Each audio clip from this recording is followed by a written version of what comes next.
National Government is digging, Mr Chair.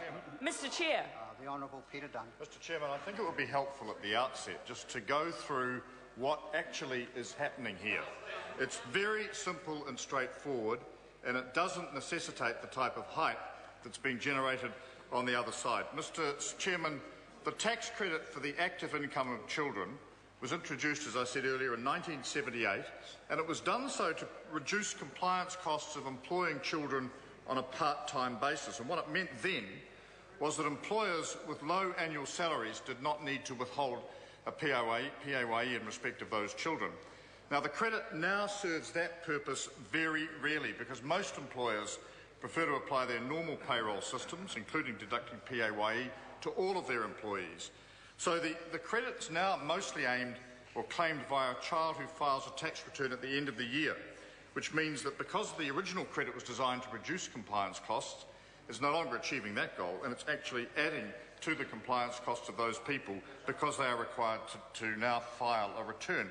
Now, Mr Chairman, let me go through the limited exemption that's being introduced in this particular provision. What it does was say and I want to say this very clearly to members because it's quite important and it's being misrepresented.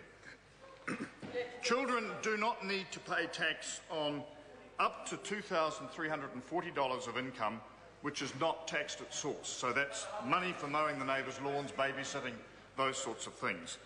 The income exemption, or the tax exemption, does not apply to income on which tax has already been paid, such as salary and wages or interest. Well, that's unlikely to be a major calculation in this respect.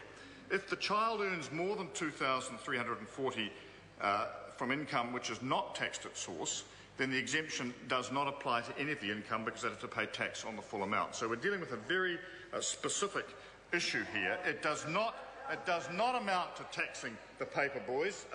Previous speakers have raised the question of the 68,600 people, or children really, who are allegedly affected. They are the people who are in the category of being able to make the claim. We do not have information on the actual numbers of people involved. We know that the average amount of the credit paid is $240.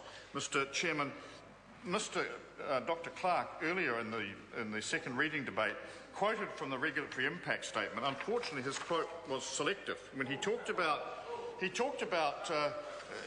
I think it was on page 3. He spoke about the fact that there could be compliance costs implications for a number of employers. But what he failed to point out was the following sentence, which was page 1, the 5th paragraph.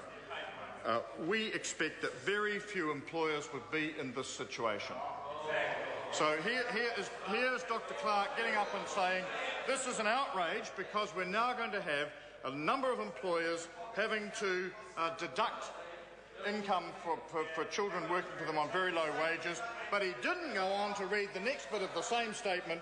We expect very few employers would be in this situation. Mr Chairman, what this measure is about, and the other measures in this part are about, is changing and getting rid of a number of small tax credits that have long outlived their usefulness. Now, what members of the opposition are really saying tonight in opposing this is that they actually think we should keep these things on the books, even if they are being misrepresented and distorted. And if we are giving up around $350 to $400 million in revenue over a 4-year period to do so, their attitude is so be it. What's it matter? It's only money, it comes and goes, it's on the tree that they've got that they get it from. Mr Chairman, this is about responsible government. It is about making the tax system work the way it was intended, and, sir, there should not be any more debate about it. I call order. Order. Now, before members, I actually would like to hear the member calling, and I'd like to hear what they're saying. So keep the interjections down, please. I'm calling Tracy Martin.